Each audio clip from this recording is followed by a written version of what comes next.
exactly. Story time. I'm going to tell a story about a pebble. The sort of pebble you would find on a beach. And our story today is called Peter's Pebbles. We've got some friends here with us as well. Let's put our pebble down there. In this story, I want you to look out and see if you can find the moon. And I'll ask you at the end. Peter's Pebbles. Hard or soft? Of course, it's a soft book. Well done. Peter loved collecting pebbles. Large ones, small ones, thin ones, fat ones, round ones. He painted his pebbles to look like all sorts of different animals. One day, Peter was putting his newly painted fish pebble on the shelf. He slipped and the pebble splashed into the fish bowl. Suddenly there was a flash of light and a bubble and a fizz. Peter jumped back and saw a new colourful fish swimming around the fish bowl. Peter's pebble had come to life. Wow! If my fish pebble came to life in water, maybe my parrot pebble will come to life in air, Peter thought excitedly. So he opened the window and threw his parrot pebble out into the air. With a swish and a swoop, Peter's pebble came to life.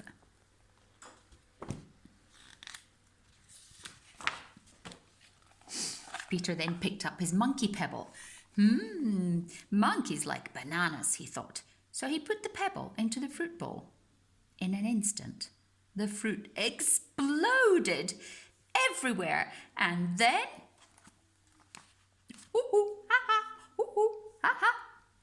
a monkey was in the kitchen, swinging from the lamp. Next, Peter took his crocodile pebble into the bathroom. He filled the bath full of water and dropped in the pebble. There was a bubble and a splash, and Peter couldn't believe his eyes when a huge crocodile appeared in the bath. Snap! And with a rubber duck too. Back in his bedroom, Peter showed the animals his map and pointed out where in the world they normally lived. Just then, Peter's mum called, "Peter, your dinner's ready." "Shh, wait here," Peter said to the animals. While Peter was downstairs, the monkey picked up the rest of Peter's painted pebbles and placed them on the map where Peter had said they lived. Suddenly, Peter could hear an almighty commotion coming from upstairs. Luckily, Mum and Dad were too busy talking to notice, so Peter quickly finished his food and raced back to his bedroom. Peter gasped when he saw all of his painted pebbles had come to life. "I'll get in trouble if you stay here. I need to find a place for you all to live." Then Peter had an idea. He ran to his cupboard and pulled out a huge pebble. He had been saving it.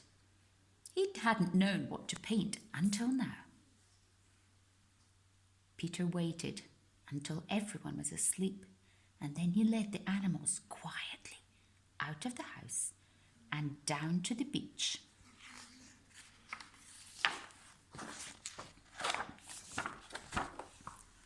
Peter climbed into his boat, and together he and the animals swam, rowed and flew out into the ocean. When they had travelled far enough, Peter lifted the big pebble into the air and threw it with all his might. Immediately Immediately there was a deep rumbling sound and the boat began to rock as the waves rose higher and higher. And suddenly out of the waves a huge island appeared. There were jungles full of plants and palm trees, clear blue streams of water, waterfalls, a yellow sandy beach, just as Peter had painted on his large pebble. As the sun came up, all of the happy animals waved. "Goodbye, Peter," as he rowed his way back home. "I'll visit you soon," he called. As Peter reached the shore, he spotted a very strange shaped pebble. I wonder what I can paint next," he thought. The end.